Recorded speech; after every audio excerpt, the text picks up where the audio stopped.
Olá! Hoje vamos falar um pouco sobre a vida da Grécia Antiga. As principais etapas da vida de um grego eram o nascimento, a infância, a adolescência, a vida adulta, a velhice e a morte. A maneira de que se vive essas etapas é totalmente diferente de sociedade para sociedade. Na Grécia Antiga, quando se nasce uma criança, ela era banhada em água, vinho ou em outro líquido qualquer. Se fosse menino, pendurava-se um ramo de oliveira, e se fosse menina, pendurava-se uma fita de lã.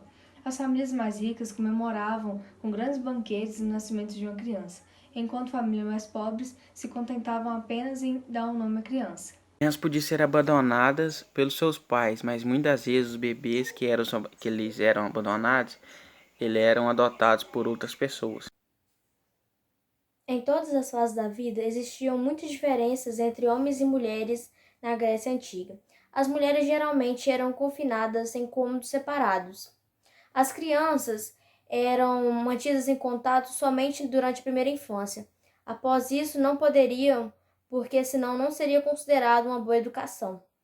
As meninas brincavam com brinquedos que a levavam no intuito da vida adulta, assim como os meninos. As meninas geralmente faziam costura, aprendiam a cuidar dos filhos, dentre outros, e os meninos brincavam de luta para aprender a entrar ao exército.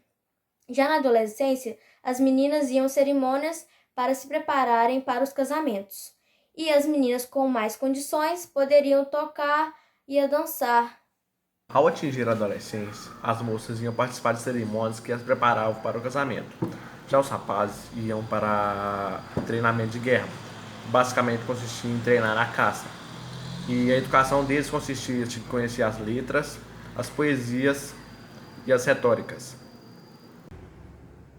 No tempo da democracia em Atenas, por exemplo, os rapazes, eles aprendiam as boas maneiras, a ler, a escrever, a praticar esportes, porque eles teriam que se alistar no tipo de serviço militar a partir dos 18 anos, e eles também eram treinados para falar em público, para expor suas ideias e opiniões, eram treinados para participar de competições, e não foram só os rapazes das famílias ricas que tiveram acesso à educação. Os rapazes das famílias mais pobres também tiveram acesso ao ensino e a teatros, danças, festas, músicas, enfim, essas manifestações culturais. A partir do século IV a.C., as cidades-estados gregas começou a contratar mercenários estrangeiros como seus soldados.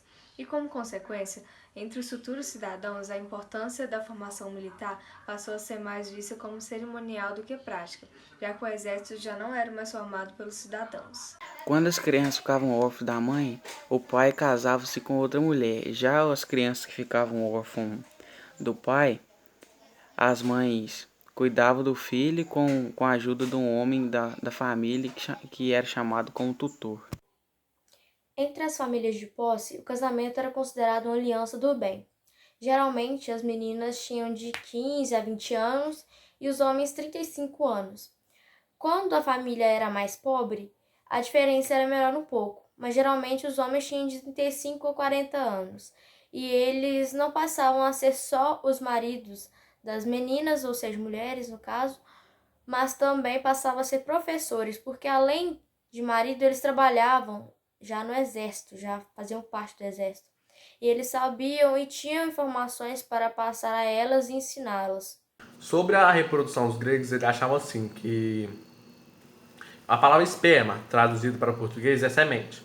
Então o homem tinha semente, ele plantava e a terra era. A mulher era a terra, no caso.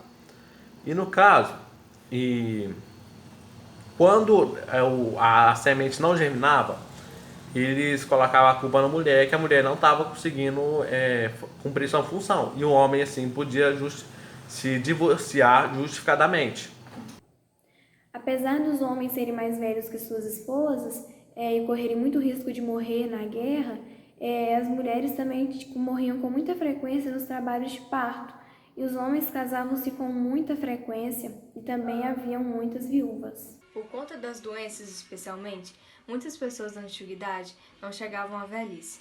Bom, isso pode parecer muito estranho para nós, que somos acostumados a conviver com idosos, mas naquela época era muito comum a morte de pessoas entre 30 e 50 anos de idade.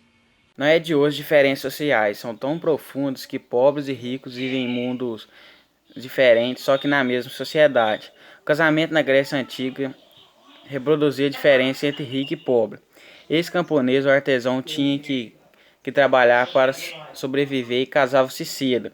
Já os abastados casavam-se mais tarde. Em geral, o noivo serviu o exército por um certo tempo e depois casava-se. Os gregos davam muita atenção ao sepultamento dos mortos, até mesmo porque a maioria eram muito jovens e as mulheres geralmente morriam em trabalho de parto e os homens guerreiros em luta. E esses eram os dois casos considerados mais honrosos na Grécia. E assim, nos velórios, era uma das únicas ocasiões que as mulheres poderiam sair em público. E esses corpos eram ou cremados ou sepultados em tumbas. Isso dependia da família a escolha. Se fosse em tumbas, eles poderiam receber visitas e fazer, como posso dizer, orações para eles lá, cultos. A sua família poderia lá fazer. E classes sociais na antiguidade? Bom, classes sociais é algo criado recentemente que é ligado ao capitalismo. E, no entanto, o capitalismo é algo recente, não existia o capitalismo na antiguidade. E por isso que os historiadores afirmam que não eram classes sociais que existiam na antiguidade. Existiam algumas distinções, como Aristóteles usava, como os bem-nascidos e os não bem-nascidos. E também existiam algumas definições jurídicas, que eram assim, os nascidos livres, os nascidos escravos e outras. Mas para saber certinho se existia classes sociais, a gente teria que conhecer todos os termos que a gente se conhece de hoje, que era usado na antiguidade. E, no entanto, não tem como a gente conhecer os termos. E por isso que os historiadores afirmam que não é classes sociais, apenas tinha alguns grupos, não classes sociais como é dividido hoje em dia. Porém, outros estudiosos acreditam que haveriam sim classes sociais na Grécia Antiga. Eles defendem que sempre houve uma disputa de interesse entre escravos e senhores de escravos, por exemplo. Mas outros estudiosos afirmam que haveriam outras diversas classes sociais. Não só de escravos e senhores de escravos, haveriam também uma luta entre os camponeses e os proprietários ricos. Eles defendem que sempre houve uma luta de interesses entre os muitos, que seria a população, que seria as pessoas de baixa renda, de baixas condições, e os poucos, que seriam os proprietários, os ricos, aqueles que detêm muito poder. Além disso, há historiadores que afirmam que, além dos conflitos, existia uma aliança entre grupos.